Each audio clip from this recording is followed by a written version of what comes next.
sekali ya. Satu lagi saja. Mengapa kita harus patuh terhadap norma? Silakan Sarah.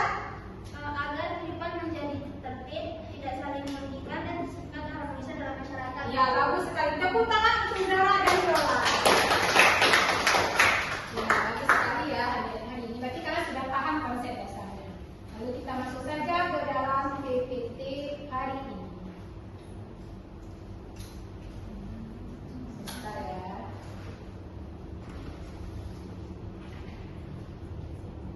Jadi materi yang akan kita jelaskan hari ini yaitu patuh terhadap norma seperti yang Ibu katakan tadi. Lalu di sini ada sedikit tujuan kita belajar tentang materi patuh terhadap norma.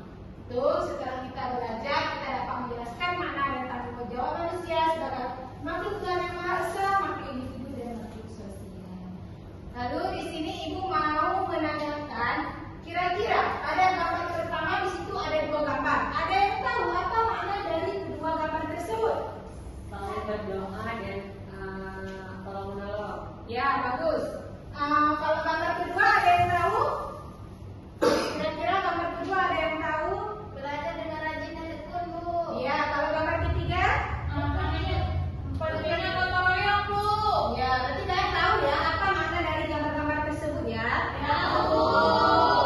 Lalu Ibu jelaskan sedikit. Kalau pada gambar pertama itu adanya nilai ketuhanan, di mana perilaku seperti pada gambar pertama itu kita berdoa, kita menunjukkan bahwa kita menghargai Tuhan sekaligus menghargai sesama manusia yang diciptakan oleh Tuhan.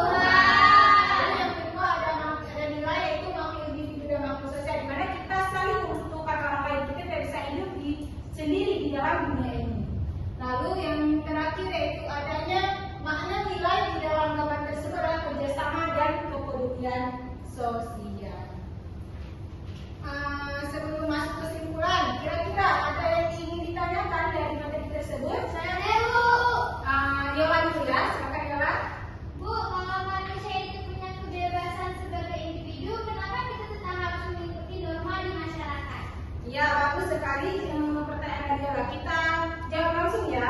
Jadi kita itu memang punya kebebasan sebagai individu, tetapi kebebasan kita itu dibatasi agar tidak melanggar hak-hak orang lain. Nah, jadi norma dibuat supaya kehidupan kita itu menjadi tertib dan juga hubungan antar manusia itu menjadi harmonis. Lalu satu lagi ada pertanyaan, silakan Sarah. Bu, apakah sikap kerjasama dan kepedulian sosial itu termasuk kewajiban kita sebagai makhluk Tuhan juga, Bu? Ya, memang itu termasuk kewajiban kita.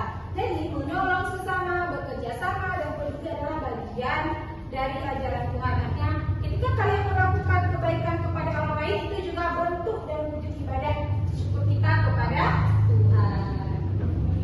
Lalu Ibu ambil kesimpulan dari materi hari ini yaitu patuh terhadap norma itu adalah sikap penting harus kita miliki dalam kehidupan sehari-hari, karena kita hidup berdampingan dengan makhluk lain.